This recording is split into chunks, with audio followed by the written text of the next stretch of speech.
आज की क्लास में आप क्लास 9 का रियल नंबर का लॉ ऑफ रेडिकल से संबंधित कुछ प्रॉब्लम को पढ़ेंगे। पहले उससे रिलेटेड क्या क्या लॉ है उसके बारे में जानेंगे। जैसे सबसे पहला लॉ आपका क्या है, x to the power m into x to the power n is equal क्या होगा। जहां ये x जो देख रहे हैं ये दोनों x का एक रियल नंबर है जो ग्रेटर देन 0 होगा। जब भी x का वैल्यू क्या होगा, ग्रेटर देन 0 होगा। और m और n क्या है, m और n एक रेशनल नंबर होगा वहां, उसके लिए ये लॉ ऑफ रेडिकल्स है। जैसे suppose that x to the power m into x to the power n जब बेस समान हो तो मल्टीप्लाई में पावर आपस में क्या होता है, जुड़ जाता है, ऐड हो जाता है। फिर x to the power m divide x to the power n जब बेस समान हो तो ये डिवाइड में पावर आपस में क्या होता है, माइनस हो जाता है। फिर तीसरा x to the power m whole to the power n power का पावर आपस में मल्टीप्लाई हो जाता है m इंटू n। फिर x to the power minus m जब पावर पर माइनस हो तो वह रेसिप्रोकल बन जाता है, यानी कि 1/x to the power m whole to the power m हो जाता है। रेसिप्रोकल में ये बेस जो है रेसिप्रोकल हो जाता है, ये whole to the power m होता है। तो 1 का पावर m अर्थात वो m 1 to the power m value 1, इसलिए वो पावर नीचे चले आया। फिर x to the power m into y to the power m अगर जब यहाँ पावर सेम है और बेस अलग है तो दोनों बेस एक साथ मल्टीप्लाई होगा और होल टू दी पावर क्या हो जाएगा, m। फिर x to the power m divide y to the power m, यहाँ फिर देखते हैं बेस अलग है पावर सेम है, डिवाइड है तो दोनों डिवाइड के फॉर्म में आएगा, पावर सिंगल होगा। फिर x to the power 0 is equal 1, किसी का भी पावर अगर 0 है उसका वैल्यू सिर्फ और सिर्फ 1 हो जाता है। कैसे इसे कहेंगे तो थोड़ा सा ऐसे देखते हैं, प्रूफ करके भी हम देखते हैं। यहां पर अगर आपको देखिए अगर कुछ समझ में नहीं आ रहा तो यहाँ पर एक लाइन हम और डिटेल कर सकते हैं इसे। यहाँ पर डिटेल करने के लिए हम इसे ऐसे भी लिख सकते हैं, जब किसी का भी पावर माइनस हो तो वो रेसिप्रोकल हो जाता है और पावर रह जाता है माइनस। अब देखिए तो अर्थात इसमें क्या लिखेंगे, 1 to the power m by x to the power m। 1 का पावर कोई भी रहेगा वैल्यू क्या होगा, 1 ही होगा, और x टू दी पावर क्या होगा m, इसलिए इसे डायरेक्ट क्या लिखा जाता है, इसे डायरेक्ट लिखने के लिए हम क्या लिखते हैं, 1 upon x to the power m। अब हम जरा ये प्रूफ करते हैं कि कैसे। जैसे सपोज दैट रह दिया proof that x to the power 0 is equal 1, how can it write. तो LHS बराबर हमारा क्या है, x टू दी पावर 0। देखिए इससे हम इस तरह लिख सकते हैं, x to the power 5 minus 5 लिख सकते हैं। अब x to the power 5 minus 5 बनेगा, यहां कुछ भी लिख सकते हैं 0 को, 2 minus 2, 3 minus 2, 1 lakh minus 1 lakh, 5 lakh minus 5 lakh. एक एग्जाम्पल के रूप में लिखे, 0 को हम 5 माइनस 5 लिख सकते हैं। अब देखिए तो हम इसे क्या ऐसे लिख सकते हैं, x to the power 5 plus और ब्रैकेट में माइनस देंगे, क्योंकि ब्रैकेट तोड़ेंगे तो प्लस माइनस माइनस होगा, इसे ऐसे भी लिख सकते हैं। फिर आगे चलते हैं, x to the power 5 into x to the power minus 5, क्योंकि हमने अभी तुरंत पढ़ा है कि जब बेस समान रहता है तो गुना में पावर ऐड होता है, यानी कि इसे हम इस रूप में लिख सकते हैं। फिर आगे चलते हैं, x to the power 5 into जब पावर पर माइनस रहे तो वो क्या होता है, रेसिप्रोकल हो जाता है, यानी कि इसे इस तरह लिख सकते हैं।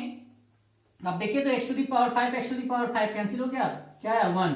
इस प्रकार हम क्या लिख सकते हैं, x to the power 0 is equal 1। यहां ये RHS आया था ना, अर्थात हम इसे इस तरह लिख सकते हैं। अब इससे रिलेटेड कुछ प्रॉब्लम देखेंगे और कुछ पिछले कमेंट में जो वीडियो डाला गया था उसमें कुछ कमेंट में भी कुछ प्रॉब्लम आया था, उस प्रॉब्लम को भी सॉल्व करेंगे। इस तरह से आज आपका शायद ये रियल नंबर बिल्कुल ही आपका कंप्लीट हो जाएगा। अब चलते हैं इससे रिलेटेड कुछ प्रॉब्लम के बारे में।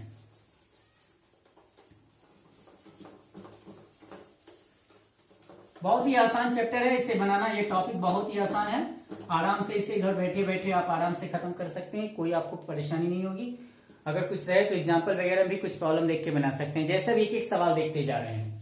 जैसे देखिए पहला सवाल है, हमें सिंप्लीफाई करने के लिए कह रहा है 3 to the power 1/4 into 3 to the power 3/4। अब देखिए तो कुछ नहीं करना है, इसमें बेस समान है ना, तो इंटू मल्टीपल में पावर क्या होगा, ऐड होगा, यानी कि 3 टू दी पावर 1/4 प्लस 3/4। 3 4 4 का एलसीएम 4, 1 प्लस 3 यानी कि 3 plus 1 4, 4/4 1, 3 to the power 1 is equal 3। बस इतना ही आसान सवाल है। आप क्लास 8 में भी इसके बारे में पढ़े हैं, फिर जैसे इसी में है दूसरा सवाल है 36 टू दी पावर 1/2। कुछ नहीं लिखेंगे, इसे हम लिख सकते हैं ना 6 to the power 6 square, power लिख सकते हैं ऐसे। सपोज दैट यहाँ आपको छोटा प्रॉब्लम दिया हुआ, अगर मान के चलिए बहुत बड़ा अंक रहता, आप कैसे जैसे 36 मान के चलिए आपके लिए आसान है, लेकिन अगर कोई बड़ा डिजिट रहता है, इससे प्राइम फैक्टराइजेशन करते जाते हैं। 18 दूनी 9 दूनी 18 3 3 9, देखिए ग्रुप, एक ग्रुप दो ग्रुप, 3 दूनी 6 3 दूनी 6, 6 का स्क्वायर आया।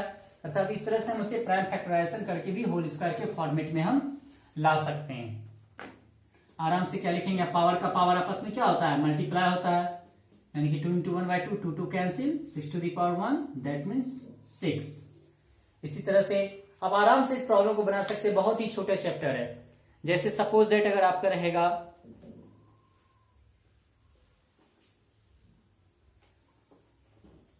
6 to the power 1/7 into 7 to the power 1/7 रहेगा। अब क्या करेंगे, यहां देखिए तो बेस अलग है, पावर सेम है, तो क्या बताए थे आपस में ये दोनों क्या होगा, मल्टीप्लाई हो जाएगा, पावर सेम हो जाएगा, यानी कि 42 40 टू दी पावर 1/7। बस आसान से इसे इस तरह से बनाएंगे। अर्थात इस तरह से जैसे एक और प्रॉब्लम ले रहे हैं 1/3 to the power 4 whole to the power है 1/2। अब इसे हम कैसे बनाएंगे, 1/3 to the power 4 whole to the power 1/2। अब हम देखिए इसे क्या लिख सकते हैं, जब हम इसे ऊपर लेके जाएंगे तो ये पावर माइनस में हो जाएगा, जस्ट अपोजिट जो बताया गया था फॉर्मेट उसके अपोजिट। अगर इसे ऊपर लेके जाएंगे तो ये माइनस होगा ना, अर्थात इसे इस रूप में लिख सकते थे, पावर 1/2 रहा। अब देखिए तो पावर का पावर आपस में क्या होता है, मल्टीपल होता है, यानी कि इसे क्या लिख सकते हैं, 1/2 मल्टीपल होगा, 2 2 4, यानी क्या हो गया 3 होल टू दी पावर -2। अब इसे और भी लिख सकते हैं, इसे लिखने के लिए हम इस तरह से भी लिख सकते हैं, जब पावर माइनस है तो रेसिप्रोकल नीचे हो जाएगा, बटे हो जाएगा, अर्थात 1/9 भी लिख सकते हैं, या इस रूप में भी। अगर हमें कहेगा कि नहीं पावर नोटेशन में आंसर चाहिए तो हम ऐसे लिखेंगे, या और सिंप्लीफाई करने के लिए कहेगा तो ऐसे करेंगे। अब हम कुछ सवाल बताते हैं जो हमारे कमेंट में दिया गया है कि सर जरा सा ये सवाल देखा जाए। इस तरह से ये आसान से आप इसे बना सकते हैं। अब थोड़ा सा जो कमेंट में प्रॉब्लम आया उस प्रॉब्लम को सॉल्व किया जा रहा है।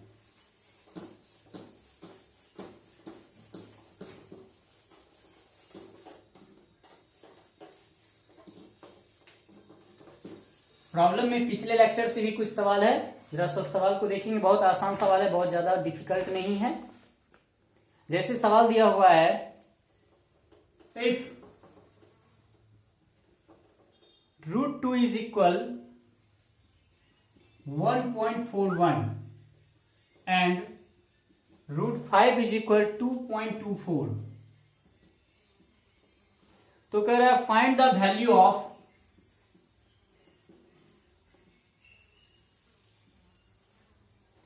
find the value of 3/8√2 plus 5√3, sorry 5√5, 8√2 plus 5√5 plus 2/8√2 minus 5√5। इसी का वैल्यू कर रहा है निकालने के लिए, यह 5 है। अब देखिए आसान से इसे हम क्या करेंगे, कुछ नहीं करेंगे, कैसे बनाना है देखेंगे। सबसे पहले हमें जिसका वैल्यू निकालना है उसे लिख लेते हैं, 8√2 प्लस 5√5 प्लस 2/8√2 माइनस 5√5। हम या तो चाहेंगे इसे सिंगल रेशनलाइज कर ले पहले, और इसे भी सिंगल रेशनलाइज कर ले, ऐसे ही बना सकते हैं। अलग अलग रेशनलाइज करेंगे, बाद में दोनों का वैल्यू पुट करके ऐड कर देंगे। या हम देखते हैं कि जब इसे हम रेशनलाइज करेंगे तो ठीक इसके अपोजिट साइन से ऊपर नीचे मल्टीपल करना होगा, और वही चीज हम देखते हैं यहां है। तो ऐसा है हम ठीक है डायरेक्ट यहीं से हम एलसीएम लेके बनाते हैं, एलसीएम मेथड से भी बनेगा। देखिए इसे क्या होगा, 8√2 प्लस 5√5 लिखेंगे इंटू 8√2 माइनस 5√5 होगा एलसीएम। अब इससे इसमें डिवाइड करेंगे तो ये कट जाएगा, हमारा क्या बच गया, ये बच गया, यानी कि 3 में हम इंटू करेंगे 8√2 माइनस 5√5 से, प्लस है प्लस दिए, फिर इससे इसमें डिवाइड करेंगे तो ये कैंसिल होगा, हमारा ये बच गया, ऊपर में 2 से मल्टीपल हो जाएगा, केवल ये 8√2 प्लस 5√5। अब आराम से इसे हम ब्रैकेट तोड़ते हैं, क्या होगा 24√2 माइनस 15√5 प्लस 16√2 प्लस 10√5, मल्टीपल करके ब्रैकेट को तोड़ दिया गया। अब a plus b into a minus b, that means a square minus b square. अब देखिए तो ये और ये एक तरफ ला सकते हैं या डायरेक्ट भी हम कर सकते हैं, या एक बार इसे हम एक तरफ कर देते हैं 16√2 और ये माइनस 15√5 प्लस 10√5, सेम पोजिशन वाले को एक साथ ले लिए। अब यहां क्या होगा 64 दूनी 128 माइनस 125। अब देखिए तो 24 और दोनों एक जाति का है ना, तो जुट के क्या होगा 40√2 माइनस ये घट के कितना आएगा 5√5 अपॉन ये घट के आएगा 3। अब हम इसमें ये √2 और √5 का मान अब पुट करेंगे, पहले नहीं, अब पुट करना है। तो क्या देखते हैं, इक्वल क्या होगा 40 और √2 का मान है 1.41 माइनस 5, इसका अपन मान क्या है 2.24 अपॉन 3। अब देखिए तो इसे मल्टीपल करेंगे तो आराम से 14 चक्कर 56 5.64 56.4 होगा। आराम से इसे मल्टीपल करेंगे 56.4 माइनस 22 25 72 से और 4 25 20 11.2 होगा बटे 3। आराम से इसको इससे मल्टीपल किया गया, इसको इससे। अब घटा के देखिए तो 4 में से 2 गया 2, 6 में से गया 5, 4 में 45.3। अब इसे आराम से डिवाइड करेंगे तो क्या होगा 15.066 डॉट डॉट डॉट, अर्थात इसमें क्या होगा, इसे हम 15.66 को क्या लिख सकते हैं 0, क्या लिखेंगे इसे 66 को हम क्या लिखेंगे इसे 067, अर्थात इसे हम 66 को 07 लिख सकते हैं, यानी कि 15.07। इस तरह से हम आराम से इसे हल कर सकते हैं। तो इस तरह से आपका ये एक्सरसाइज खत्म हो जाएगा। इसमें एक और आपका कमेंट आया है, उस कमेंट के बारे में भी इसे हम जरा बता देते हैं। उसमें भी क्या है